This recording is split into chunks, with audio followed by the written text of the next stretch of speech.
Hey everyone, happy Monday. Welcome to Porcelain Picks. I'm your host, Andrew Fabian, with Week 4's edition of Porcelain Audit. This is the time in the week when we are accountable to you, our viewers.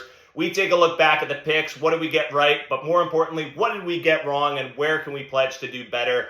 And these learning experiences headed into the next week. All right, so this past week, Week 4 was a big week in the sport. We had a number of ranked versus ranked matchups. We picked most of those for you here. On the week, we were 7-4 with a couple gut punches. Could have been 9-2, and we'll recap why that was. We're on the season. We are 32-23 with our total record, so we'll pledge to continue to get better for you. Hopefully, Week 5's even better. But let's dive in. We'll start with the noon kickoff game. We had Florida State traveling to Death Valley to face the Clemson Tigers, and this game led up to expectations. This was a really exciting game to watch. Clemson's home crowd, and Clemson really showed up to play. Dabo had these guys prepared. They look like a complete team. They do look like that Duke loss might be an anomaly with getting blown out by Duke or getting easily beat by Duke.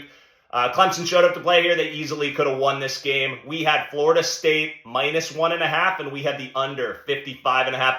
We did get lucky here with the way this shook out. Florida State causing the turnover, that big strip sack fumble return touchdown late in the game. Clemson missing the pooch kick. That one could have easily just won the game in regulation for Clemson and lost on that -1.5, but they missed that easy kick. Florida State misses a lengthy kick to send this to overtime. And ultimately, what had to happen did happen for us and for our picks. Florida State wins by 7 in overtime. Florida State -1.5 hits. The under 55.5 hits by a hair. Lock it. Flush it, 2-0 on that game. Let's move to 3:30 and Deion Sanders. Okay, Coach Prime. We're not going to beat these guys up too much. We called it. This was the easiest pick of the week with Oregon -21. That was never in question.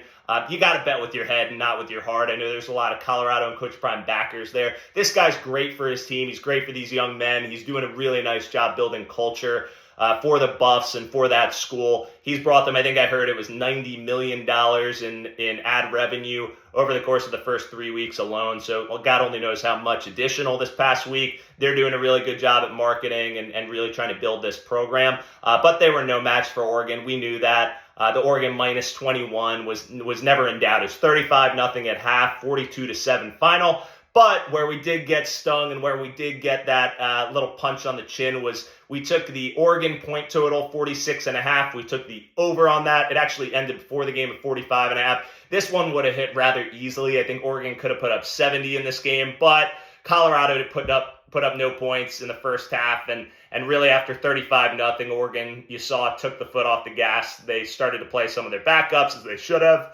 And that over point total lost. So we were 1 for 1 in this game. Lock it, flush it. Before we move on, I did notice that the line for the USC Colorado game, it's big noon kickoff. It's going to be a 10 a.m. kick in Colorado.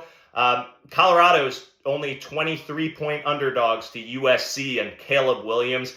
I do think this is going to be a similar type approach. If you can lock in that -23 on the USC front early, do it. I have no clue why the line's that close. I just think it's going to be a similar performance, and we'll review that game and analyze that game as we approach in our later in the week version, but lock that in if you can right now. All right, so 1-1 on this game. We'll move on. Alabama playing host to Ole Miss. We had Ole Miss +7. Coach Saban and that program a little bit in disarray headed into this week, but they did show up. All right, they beat Ole Miss by more than 10 points. So our Ole Miss +7 was a loss. Okay, we lost this game. This was a game in which Alabama just really outshined Ole Miss after starting out pretty slowly. So it's going to be a tough pick, I think, on Alabama the rest of this year. Let's see, are they for real? Did they bounce back? Will they show up next week? That is yet to be seen, but we'll analyze it here on Porcelain Picks. All right, so we took an L on that one. Let's go to the Utah Utes, playing host to UCLA. So we said Dante Moore, the freshman phenom for UCLA, was going to come in and struggle in this one. Utah with a complete team. We said Cam Rising was questionable. Could he play? Would he not play? It wouldn't really matter either way with the outcome of this game. I told you Utah -5.5. They were actually -3.5 before the start of this game, but either way, you got it. Utah wins this game 14-7. We also said one of the locks of the week was the under on this game, so 52.5. That hit easily, 14-7. Utah -5 hits. Under 52.5 hits. Lock it, flush it, 2-0 on this game. Let's move to the night slate. So death taxes, James Franklin covering the spread. It happens yet again with Penn State minus 14. They were all over the Hawkeyes in this game. We won't dig too much in depth to this. We won't kick the Hawkeyes while they're down, but 76 total yards of offense. We might be fading this team in the future again, but Penn State looks like the real deal in front of the whiteout. Watch for them against Northwestern this upcoming week. They typically struggle putting up points on Northwestern, so we might look at the under in that game, depending on what it shakes out to be. All right, let's go to the other big game. So Notre Dame and the Fighting Irish playing host to Ohio State and the Buckeyes. So this game was a huge game. If you didn't get to watch this game, I feel bad for you. I think this was one of the best matchups we've seen in a while with two top 10 teams. Notre Dame, I took them money line. If you grabbed them plus 3.5 and didn't listen to me, good on you. Congratulations, collect your money. But I was wrong here. I thought Notre Dame was going to come out and win this game, and I think this was another gut punch. I watched this game. I watched the coaching mistakes headed into the end of this with Notre Dame's last possession, not running the ball, not taking Estime and just going up the gut with it, having some Dunkaroo passing plays that went incomplete, kept too much time on the clock for Ohio State. Kyle McCord was up to the test. He came through. Buckeyes win, as painful as it was for me to watch. So we were wrong on this game. We're also going to call it here Stinker of the Week. Notre Dame coaching staff, just the way they handled that last offensive possession. And then that last play with 10 players on the field.